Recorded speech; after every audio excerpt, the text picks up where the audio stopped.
But the idea of free money in his terms, anyway, being,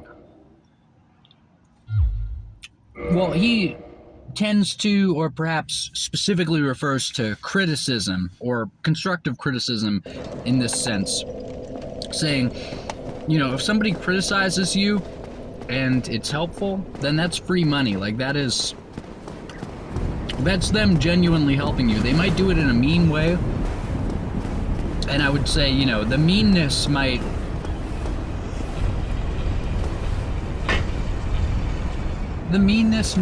interfere with the helpfulness, A, if you know, let it, but then also B, if just essentially,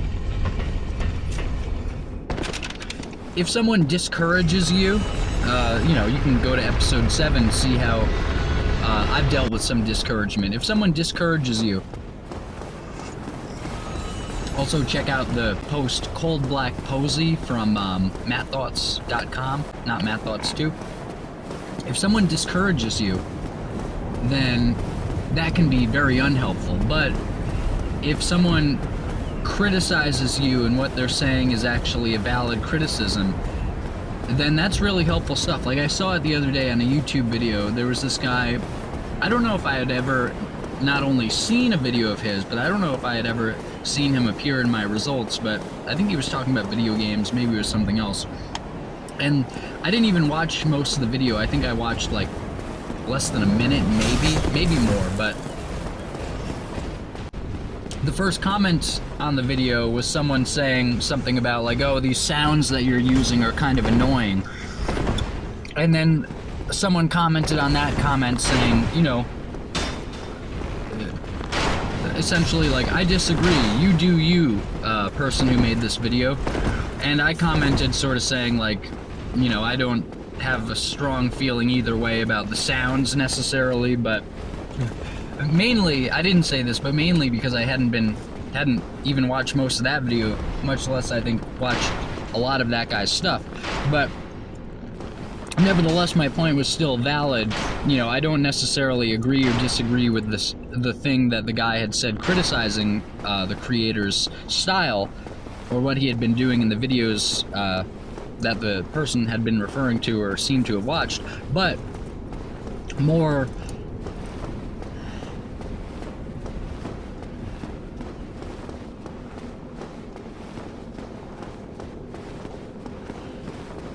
that basically I criticized the second guy for seeming to try to shut up dissent. I mean, the way he wrote the comment, it sounded like basically like, hey, you shouldn't be criticizing this guy. This guy's just fine. Like, he said it in a way that, you know, sounded like he was sort of criticizing the person who criticized him. And then there was this discussion, and I eventually said, like, I'm sorry to the second guy. I eventually said, hey, I'm sorry for interjecting, like, you know, whatever. It's essentially like, I don't want to gang up on you. Because then the original poster had responded to him a couple times, and then I responded to him both on my own and then also in response to something that the original poster had said or something to him. So I was basically responding to him twice, and it felt like I was sort of ganging up on him, especially given that there were now two people responding to him and it was only him, or him or her. Who were like quote-unquote against us in the situation. But you know, even though I sort of left that interaction saying like, hey, you know, it's not a huge deal, like I don't want to be mean to you, basically, I would still say that this person, even though they sort of either just denied it or didn't seem to like at least be acknowledging it, this person did seem to be kind of saying, hey, like, you know, to some extent it seemed like their platform in this scenario was like, hey, you shouldn't be criticizing him, or maybe like that's not a valid criticism, but they didn't really refer to the criticism. In fact, them saying the you do you thing sounds just like sort of a like the kind of blank check that you would anticipate someone giving to someone else whom they're trying to shield from any given criticism, and they're not even referring to the criticism or disputing it specifically. But like, that's an example of free money. The guy who's commenting saying, hey, like the commenter, the original commenter, it seemed like this person liked this person's stuff and they were giving them a criticism to, you know, remove something that they didn't like from their stuff. And, you know, I think there's sort of a saying, like, if one person says it, then that means like 1,000 people, you know, are thinking it. And so it's like, you know, that's it seemed like sort of valid or helpful criticism. So that would be what Scott Adams might refer to as free money. This guy's saying, hey, these are annoying, like, little sounds that you're using or whatever. It was annoying this guy, and this guy also seemed to be a fan, so it wasn't like this guy just came onto the video. Maybe more like someone like me in that scenario if I had been coming onto the video to do this, but it wasn't like somebody came onto the video to just say, like, hey, fuck you, like, I don't like you, or I don't like this. It was like somebody who actually liked, seemingly, some of this guy's other stuff, or at least one of this guy's other things, and, you know, if it was the way it seemed to be.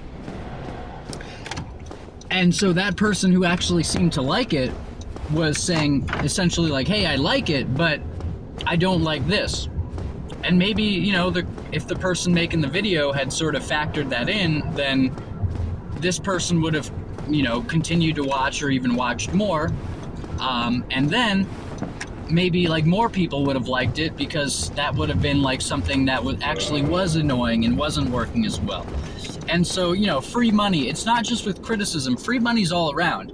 I mean, quite literally, maybe not quite literally, but, like, the concept of free money, that goes for criticism, and I think that's a very powerful place to talk about it, but it also goes for things like YouTube videos or podcasts or books, you know, where you can read a lot of books for free, whether it be online or going to a library. People like Stefan Molyneux might, and Stefan has, criticized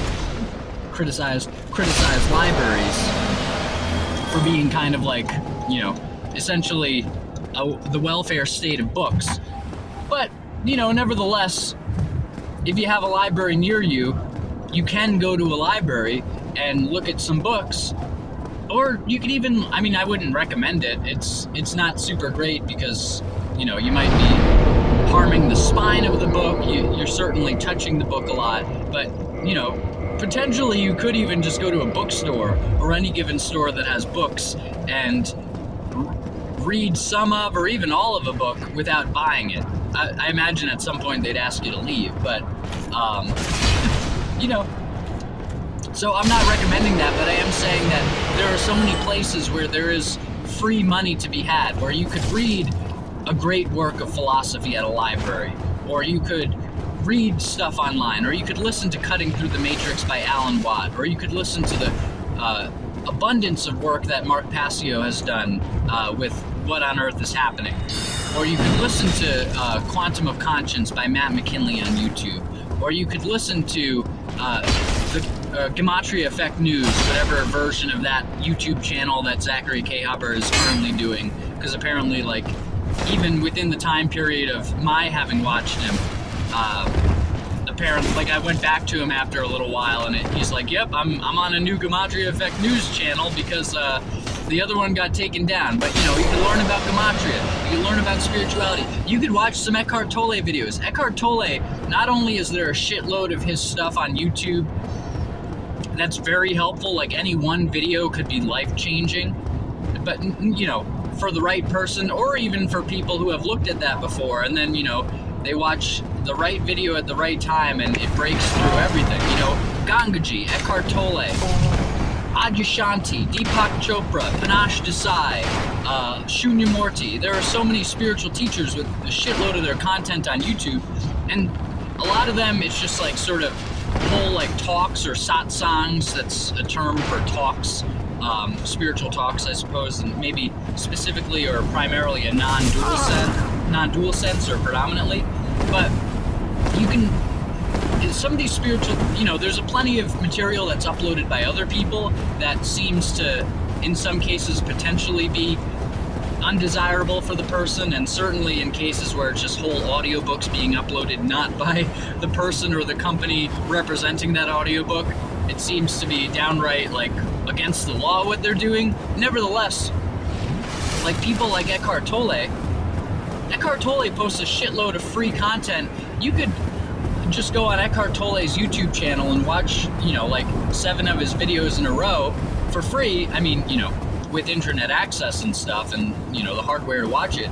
You can watch all that stuff, or you can watch a lot of stuff for free and gain a lot from it.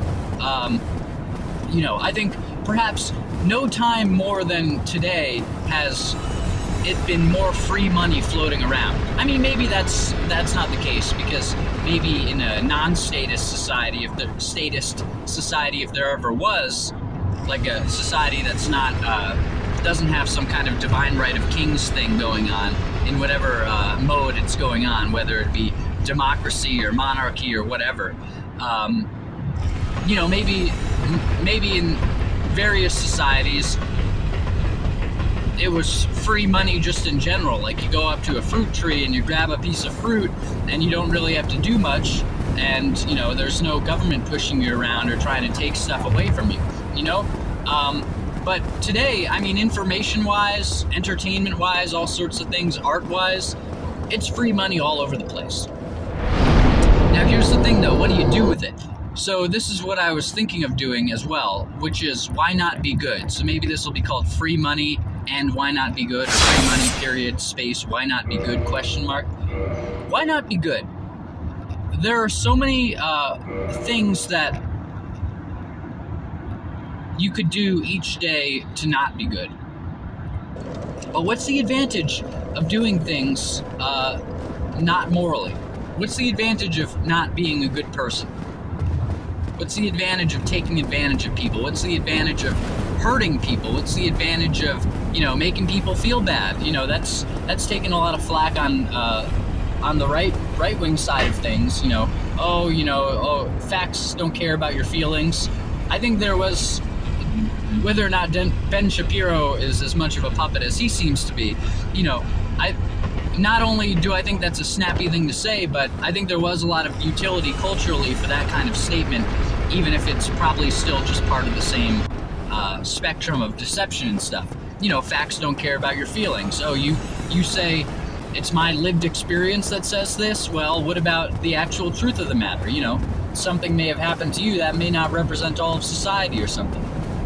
Or, maybe the truth of the matter is that something did happen to you and it's not right, and that's really bad. And so that's something to think about as well. But, facts don't care about your feelings.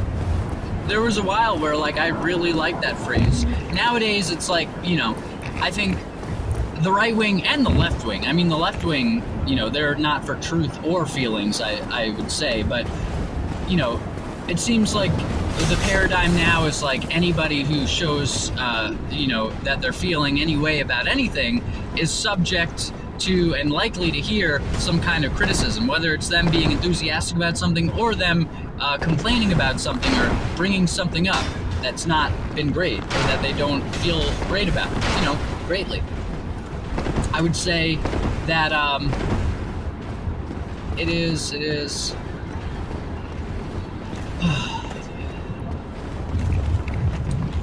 it's like, I think there's not enough heed being given to people's feelings these days. And of course there's not enough heed being given to the truth. I would actually say that people should heed feelings more and the truth more, because it seems like the paradigm we have is just a bunch of deception, some people cutting through some of the deception sometimes, but then most people basically castigating anybody else for showing feelings about anything. It's sort of like the psychiatry, but in the culture. Like psychiatry, and I've been through enough of it to tell you, psychiatry basically says, are you feeling anything? Anything at all? Are you feeling good? Are you feeling too good? Are you feeling too bad? You need to take a pill. There's something wrong with you and you need to take a pill. But it's like that in the entire society now. And many of these people probably wouldn't say you need to take a pill. Probably a lot of them, at least on the conservative side, would likely criticize psychiatry. However, it still seems to be the paradigm that these same people who might criticize psychiatry will basically look at you like a psychiatrist would and say, oh, you're feeling something about anything?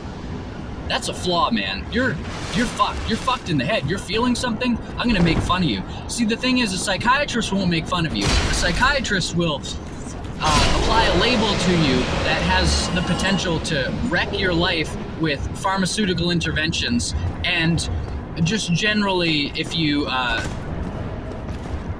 generally, if you look at that label, you might feel highly discouraged and you might feel like there's something wrong with you that there's not something wrong with you.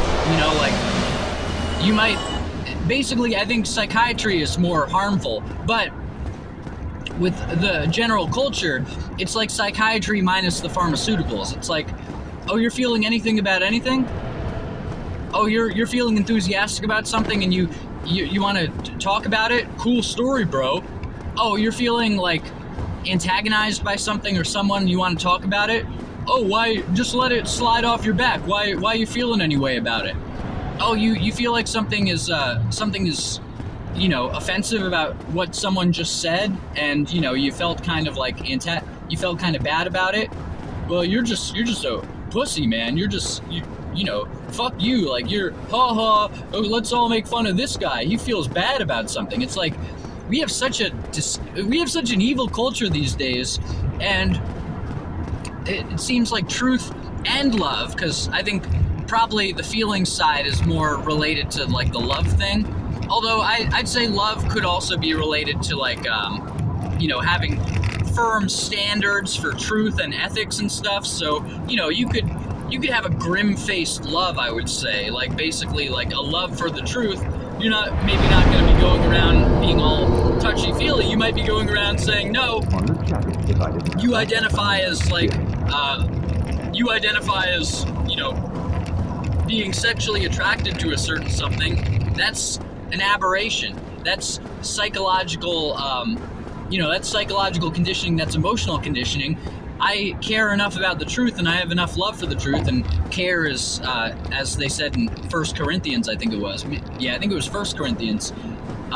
Care, he talks about care, and people often say, well, care is basically synonymous here for love. So it's like, oh, you could care enough about the truth to sort of sternly and soberly tell someone like they're off base about something. And it might not seem that loving, but it might indeed be. And then, of course, adding more love to it, perhaps, or maybe this might be where you think the love comes in, you might say, well, you're off base on this, but I'm not going to make fun of you for it. I'm not going to belittle you for it. I'm not going to try to tear you down or discourage you or all these other things for it. I'm going to actually, I'm going to empathize with you, and I'm going to say, like, hey, no, it's, like, I don't want you to feel bad about this, and, I get what you're feeling, and, like, blah, blah, blah. Like, essentially, it seems like we're missing both the truth and the care these days.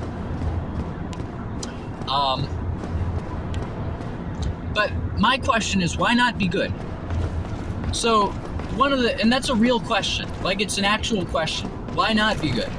One of the possible answers is, well, sometimes it's easier to, do something that's sort of destructive, or let's just say, let's kick aside the bullshit and say, do something immoral. There's a David Foster Wallace interview I was listening to today. It was on YouTube, but it was like some radio interview maybe, or something about one of his books. And the guy refers to him, I think it might be like a Book Buzz interview or something. The guy refers to him, it's towards the end of I think it might be in this video, it's towards the end of a video where there seem to be various interviews with the same interviewer and David Foster Wallace, just each one focusing on a different book of his maybe. But the guy like uses the phrase like post-morality or something, and then he's like, he talks to David Foster Wallace, or maybe asks him a question or something, and David Foster Wallace says something like, well, I don't like the term morality, or like I feel uneasy about the term morality because it feels to me like it's sort of like this, self-righteousness and this kind of sense of like being closed off or thinking you're better than everyone, or basically like maybe more of an ego thing. But then he also says, but I also don't like the post-morality thing. And I posted a comment underneath it saying something like, well, when you throw out the morality, David Foster Wallace, you get the latter. You throw out the morality, you get the post-morality. It's either or. And so, it's like David Foster Wallace, I think in some ways he was a pretty shining moralist, like in the essay Consider the Lobster, where, just to give you a bit of a summary, he talks about this lobster festival, and he goes into detail about all of the horrific torture that these people seem to be putting these lobsters through. And he sort of asks at the end of this article, which is apparently an article for the magazine Gourmet, or Gourmet Living or whatever, he says, so I would just pose this to you, do you think that the pleasure of eating one of these lobsters has high enough value that you would either ignore the possibility of, or even if you think it is the case, discount the reality of all the suffering that these lobsters seem to go through in the process, like this barbaric thing that seems to be happening with these lobster festivals and stuff at this lobster festival?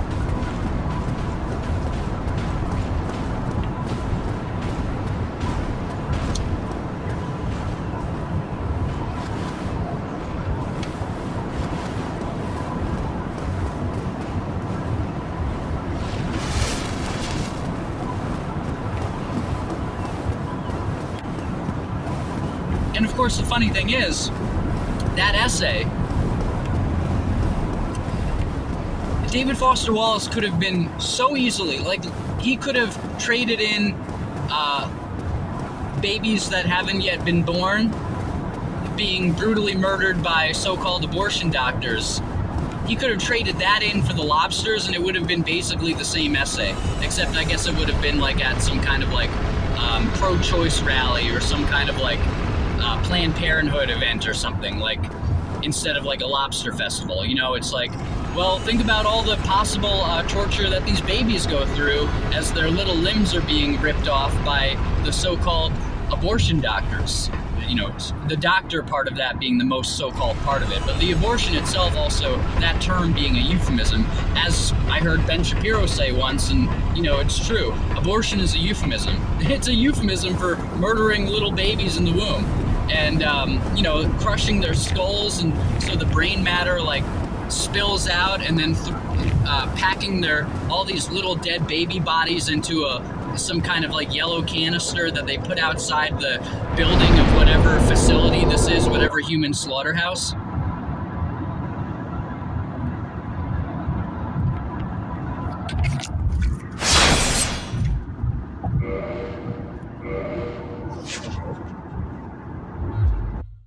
Welcome to Mixed Mattaphors. As I turn off relevant radio, that's the Catholic radio station, Premier du jour, extraordinaire. It's a pretty decent radio station. I will say it's satisfyingly non-libby, which, any Christian radio station should be very much not libby. I don't mean not like liberty-minded, but it should be very much not libby, as libby is presented to us in America. But it's a little too libby. It's still like a little too libby, and also, of course, it's full of full of appeals to authority. I mean, as it would be, but like, well, I guess it's not full of, like, it's not as bad as it could be, I suppose, but it's like, you know, basically, if you're in Catholic radio and if you're in Catholicism, then generally you're gonna, unless you're sort of doing a squirrel Catholicism, like they call people who do Scientology aside from like the actual organization, unless you're doing a squirrel Catholicism where you're not really paying heed to the Vatican, then, you know, seems like a pretty significant part of Catholicism is paying heed to the Vatican. Like, they have a lot of good tenets, and then they also say, like, they also have, like, the infallibility doctrine, and it's like, oh man, really, the infallibility doctrine? So some guy in room 201 in the Vatican is going to be saying things, and he's infallible? Apparently there was some story of a pope who was going to, like, make some changes, and then he died before he made them. And, you know, one could analyze that in many ways, but were that to have actually happened, then perhaps it is some kind of infallibility thing, because it's like, you know, God didn't want those changes to be made, so this guy was going to go ahead and do them. Well, you know, if you're the Pope and you're going to do something wrong, you've either got to be infallible or you've got to not be there anymore, I suppose. And that's not me making a threat, that's God making a threat, I guess. Or it's not a threat, it's just like, it's literally the situation. If you are infallible and you are the Pope, then either you can't do anything infallible, or, well, yeah, if it's true, like if the infallibility is true, then that means that it's such a high standard that if you slip up once, then you won't even get the chance to slip up, because while you're still the Pope, you're still going to be perfect. And the second you're not perfect, somehow, like spiritually, that will mean you're also not the Pope anymore, because then that will not be infallibility. And so, you know, you could see a bunch of possible bad endings to that kind of thing.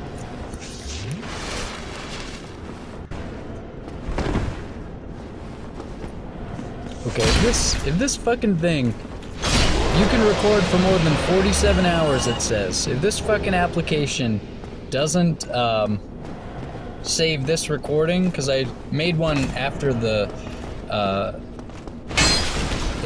one just before this, and it was like 2 minutes or something, and I think it was like 2 minutes 14 seconds or 3 minutes or 14 seconds. And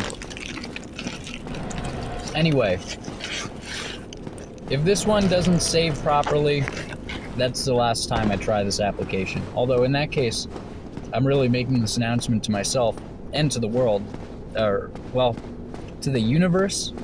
It's funny, you make an announcement to the universe, but if you make an announcement to the world, then that sort of implies, like, an audience of people there. But if you say you make an announcement to the universe, that doesn't imply an audience at all. Or at least not a, you know, some kind of physical audience right there necessarily. But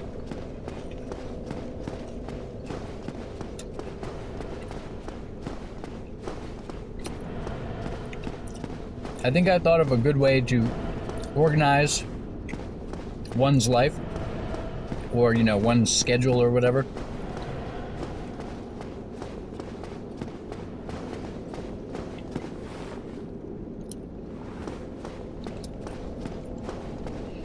You chart your goals. Oh wait, no. Fond of chatting if I didn't know better. Oh no. Yeah, you chart your goals and you record your progress. You don't chart your progress and record your goals.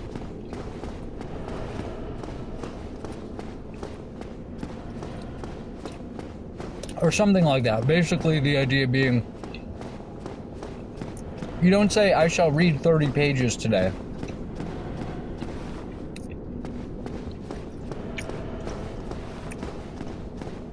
And of course, someone next to me fucking pulls up and they start playing some kind of fucking drum-heavy music. I've either gotten to the age or the level of awareness where that's just, obnoxious. Oh, look at how cool I am. I'm lurking in this little cave of shittiness in my car.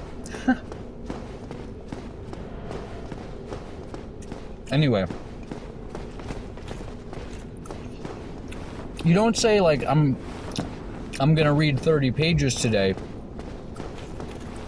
Ugh. You copy.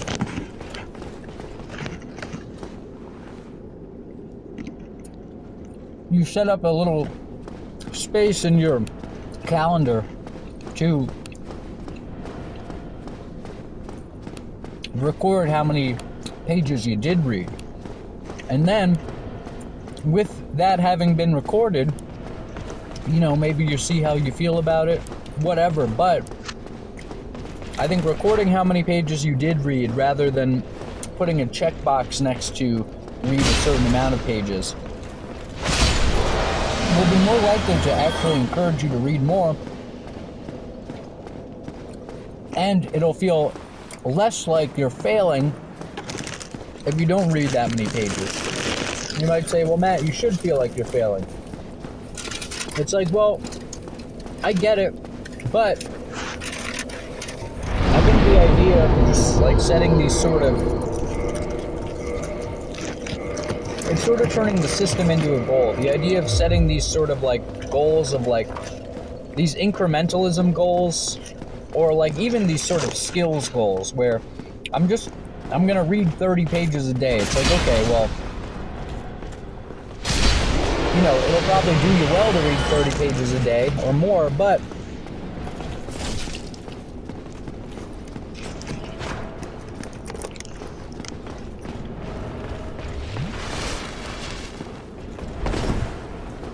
if you don't read 30 pages on a given day, unless it's some kind of like specific assignment or something that someone else is going to be like holding you accountable for, then what exactly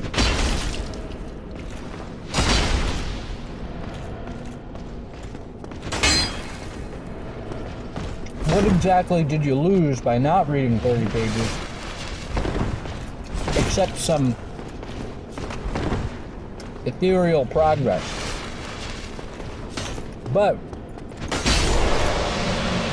you feel as if you're a failure, and it just like it increases the tension, it increases the likelihood that you're gonna feel like angry, and just it makes things really bad.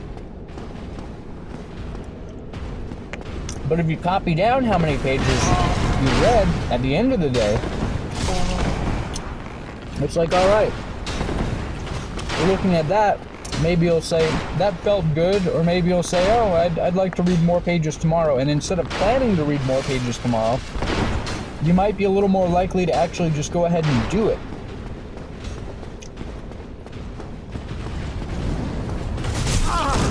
Now, what I think would be good to write down is your actual specific goals. Not, these are the steps I want to accomplish to get to my goals.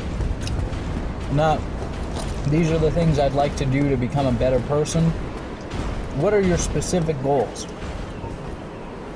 What would you like to get accomplished?